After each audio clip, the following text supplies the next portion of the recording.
السلام عليكم ورحمة الله وبركاته. الحمد لله الذي أنزل على عبده الكتاب والصلاة والسلام على من أنزل عليه الكتاب. حاضرین و ناظرین، یہ درس نمبر 636 ہے۔ سورہ اعراف کی 2 آیتوں کی آج ہم آپ کے سامنے تشریح کریں گے۔ آیت نمبر 48 اور 49، 48 and 49۔ چلیے سب سے پہلے ہم تلاوت کرتے ہیں اور لفظی ترجمے اور ترجمے کے بعد تشریح کرتے ہیں۔ اعوذ باللہ من الشیطان الرجیم، بسم اللہ الرحمن الرحیم۔ ونادى أصحاب الأعراف رجالا يعرفونهم بسيماهم قالوا ما أغنى عنكم جمعكم وما كنتم تستكبرون أهؤلاء الذين أقسمتم لا ينالهم الله برحمة ادخلوا الجنة لا خوف عليكم ولا أنتم تحزنون صدق اللہ العظیم۔ ونادى، اور پکار کر کہیں گے، اصحاب الاعراف، اعراف والے، رجالا، کچھ ایسے لوگوں کو، یعرفونہم، جنہیں وہ پہچانتے ہوں گے، بسیماہم، ان کی خاص علامتوں سے، قالوا، وہ کہیں گے، ما اغنا، فائدہ نہیں دیا، عنکم، تمہیں، جمعکم، تمہارے جتھے نے، وما، اور نہیں، کنتم تھے، اور نہیں اس چیز نے جو کنتم تم تھے، تستکبرون، تکبر کرتے۔ اہؤلائی، کیا یہی ہیں، الذین، وہ لوگ، جن کی بابت اقسمتم، تم قسمیں کھاتے تھے کہ لا ینالہم، کہ نہیں پہنچے گا ان کو، نہیں، لا ینالہم، کہ ان کو نہیں، لا ینالہم اللہ برحمہ، کہ اللہ تبارک و تعالیٰ ان تک رحمت نہیں پہنچائے گا۔ ادخلوا، ان کو حکم یہ ہوگا کہ تم داخل ہو جاؤ، الجنہ، جنت میں، لا خوف علیکم، تم پر کوئی خوف نہیں، ولا انتم تحزنون، اور نہیں تم غمگین ہوں گے۔ ترجمہ یوں ہے، اور اہل اعراف کافر لوگوں کو، جنہیں ان کی صورتوں سے شناخت کرتے ہوں گے، پکاریں گے اور کہیں گے کہ آج نہ تو تمہاری جماعت ہی تمہارے کچھ کام آئی اور نہ تمہارا تکبر ہی سود مند ہوا۔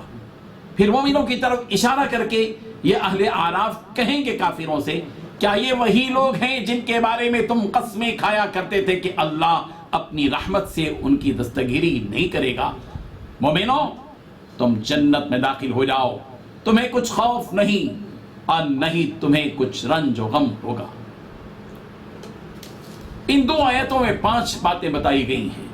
پہلی بات، اعراف والے بہت سے آدمیوں کو پکاریں گے جنہیں وہ ان کی نشانی سے پہچانیں گے۔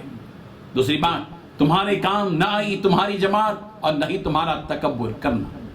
تیسری بات، کیا یہ وہی لوگ ہیں جن کے بارے میں تم نے قسم کھا کر کہا تھا کہ اللہ ان پر رحمت نہیں فرمائے گا؟ چوتھی بات، ان کو یہ حکم ہوگا کہ جنت میں داخل ہو جاؤ۔ پانچویں بات، نہیں تم پر کوئی خوف ہے اور نہیں تم رنجیدہ ہوں گے۔ بزرگان محترم، بات چل رہی ہے مسلسل پچھلی آیات سے، جنت والوں کا دوزخ والوں سے خطاب کرنا، دوزخ والوں کا جنتیوں سے خطاب کرنا، اور پھر اہل اعراف کا جنتیوں سے خطاب کرنا اور کافروں سے خطاب کرنا، وغیرہ وغیرہ، یہ سلسلہ چل رہا ہے سورہ اعراف کی آیات میں۔ یہاں پر جو بات بتائی گئی ہے، جو جزئیہ بیت بتایا گیا ہے، وہ ہے اہل اعراف کا، یعنی اعراف جو مقام ہے جو جنت اور دوزخ کے درمیان میں ہے، اس اہل اعراف، اس پر جو ٹھہرے ہوئے ہوں گے ان کو اہل اعراف کہتے ہیں۔ اصحاب اعراف سے تعبیر قرآن مجید نے کی ہے۔ اہل اعراف پکار کر کہیں گے ان لوگوں کو جن کو ان کی نشانیوں سے پہچانیں گے کہ یہ واقعی کافر ہیں، ان کافروں سے کہیں گے، کیا کہیں گے؟ ما اغنا عنکم جمعکم، دنیا میں تمہارے جتھے تھے، پارٹیاں تھیں، جتھے تھے بڑے بڑے، ان جتھوں کی بنیاد پر تم نے جو حرکتیں کی، آج تمہارے جتھے تمہارے کچھ بھی کام نہیں آئے۔ وما کنتم تستکبرون، دنیا میں تم غرور کرتے تھے اپنے کفر پر، اپنے شرک پر، اپنی پارٹیوں پر، اپنے جتھے پر غرور کیا کرتے تھے، تمہارا یہ تکبر کرنا بھی آج تم کو کچھ بھی فائدہ نہیں ہوا، اس لیے کہ تم بے بس ہو، آج تم دوزخ میں پڑے ہوئے ہو، تمہارا کوئی پرسان حال نہیں، آگ تمہارا استقبال کر رہی ہے، کوئی جتھا تمہارے ساتھ نہیں، نفسہ نفسی میں پڑے ہوئے ہو، بے کسی کا علم ہے، کوئی تمہاری مدد کرنے والا آج تمہارے ساتھ نہیں ہے، یہ بات کہیں گے۔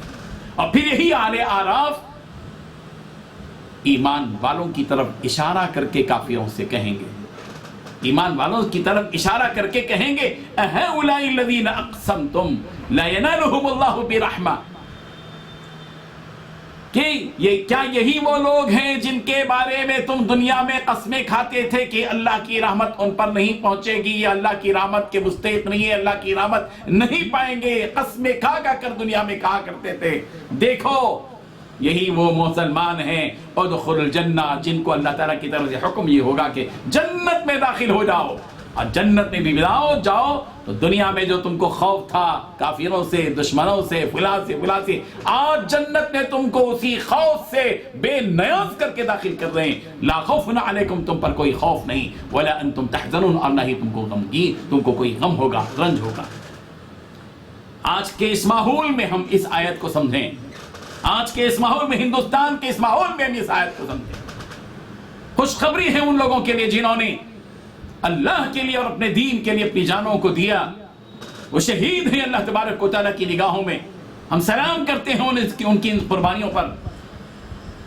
وقتی طور پر تو ان کو کچھ تکلیف پہنچی جسمانی طور پر، لیکن ہمیشہ کے لیے ان کو آرام اور راحت مل گیا۔ جو لوگ اس ملک کے اندر فرقہ پرستی کا ناچ ناچ رہے ہیں اور اس ملک کو ایک خاص مذہب کے رنگ میں ڈھالنے کی کوششیں کر رہے ہیں، انہیں یہ جان لینا چاہیے کہ آج تو تم بہت بے باکی کے ساتھ ڈنکے کی چوٹ کام کر رہے ہو۔ یاد رکھو ایک دن آئے گا، مرنے کے بعد میدان محشر میں جمع ہوں گے، اور تم کا دوزخ میں ہوں گے اور ایمان والے جنت میں ہوں گے۔ تمہارے جتھے، تمہاری پارٹیاں تمہیں کچھ بھی کام نہیں دے گی، اور تمہارا یہ غرور کرنا تم کو کچھ بھی فائدہ نہیں دے گا۔ اور جنتیوں کو اللہ تبارک و تعالیٰ اس ملک میں جب دنیا میں زندگی، آج خوف کا عالم ہے، یہ خوف وقتی خوف ہے، 60-70 سال کا خوف ہے، 80-90 سال کا خوف ہے، لیکن مرنے کے بعد ایمان والوں کو کسی بھی قسم کا کوئی خوف نہیں رہے گا، اور کسی بھی قسم کا کوئی رنج نہیں ہوگا۔ رنج تمہارے مقدر میں ہے اے کافروں۔ ایمان والوں کے حق میں کوئی رنج، کوئی غم، کوئی خوف نہیں ہوگا۔ اللہ ان سے بے نیاز کر کے ان کو جنت میں داخل کریں گے۔ اللہ تبارک و تعالی ہم سب کو ایمان کے ساتھ اس دنیا میں زندگی بسر کرنے کی توفیق عطا فرمائے۔ ہماری موت آئے تو اسی ایمان، اسی دین، اس کلمہ پاک کے ساتھ کہ لا الہ الا اللہ محمد رسول اللہ، اس کلمے کے ساتھ ہماری موت آئے، ہماری یہی تمنائیں ہوں، ہماری یہی خواہشیں ہوں۔ ہم سب کچھ برداشت کر سکتے ہیں، مگر ہم اپنے اس دین ایمان سے اپنا رشتہ ختم ہو جائے، اس کو ہم کبھی برداشت نہیں کر سکتے۔ وآخر دعوانا ان الحمد للہ رب العالمین۔